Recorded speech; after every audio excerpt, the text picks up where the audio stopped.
अचानक साखरेच्या दरानं जी काही उसळी घेतलेली आहे ती कुठेतरी संशयास्पद आहे. कारण यावर्षी एकूण पीक पाणी पाहता पुढील सीझनमध्ये देशाला पुरेल इतकं साखरेचं उत्पादन होणार आहे हे तर स्पष्ट आहे. सरकारनं कितीही प्रयत्न केला, आयात करण्याचा निर्णय घेतला तरी सुद्धा ऑक्टोबरच्या आत साखर काही बाहेरच्या देशातून येऊ शकत नाही. आणि जी शिल्लक साखर आहे, जे रेकॉर्ड आज सरकार दाखवतंय, साखर कारखाने दाखवतात, ते बघितलं तर अगदी दिवाळी होऊन सुद्धा आपल्याला पुरेशी साखर शिल्लक राहते. असं असताना साखरेच्या दरामध्ये संशयास्पदरित्या उसळी मारणं ही कुठेतरी पाणी मुळत असल्याचं दिसतं. मुळामध्ये मी एक शेतकरी नेता आहे. मला साखरेच्या दरामध्ये वाढ झाल्यानंतर आनंद व्हायला पाहिजे होता, झालेलाही आहे. परंतु लगेच साखर कारखानदारांनी आम्ही आधीच साखर विकून टाकलेली आहे आणि आमच्याकडं आता फारशी साखर शिल्लक राहिलेली नाही असा कांगावा करायला सुरुवात केली आहे.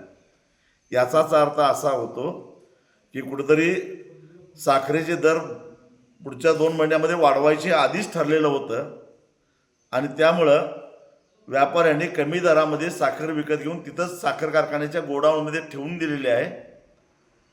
आणि आता जी काय मार्केटमध्ये साखर जाणार आहे ती जुजबी किरकोळ कारखान्यांची साखर असणार आहे, परंतु व्यापाऱ्यांची आणि रिकव्हरी चुरून जो रेकॉर्डमध्ये नसलेली साखर तयार होते तीच साखर बाजारामध्ये येणार आहे आणि त्याच साखरेला चढ्या दराचा फायदा होणार आहे.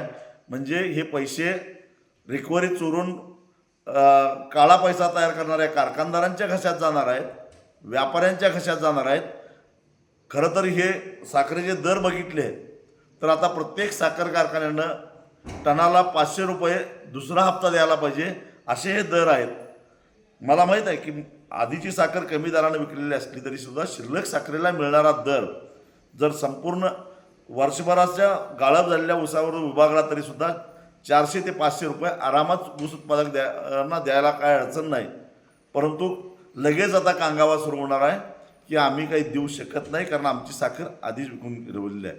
त्यामुळं सरकारनं पहिल्यांदा तातडीनं प्रत्येक साखर कारखान्याचा शिल्लक साठा किती आहे याची माहिती घ्यावी आणि अचानक धाडी टाकून खरोखरच साखर कारखाने सांगतात तेवढीच साखर शिल्लक आहे की अजून जास्त आहे हे बघितलं पाहिजे.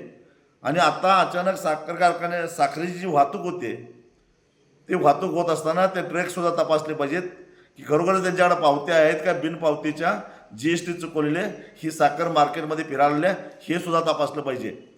कुठंतरी 20-22 हजार कोटी रुपयाचा संपूर्ण देशामध्ये या साखरेच्या काळ्या बाजारामध्ये व्यवहार व्हायला लागला आहे असा संशय घ्यायला जागा आहे.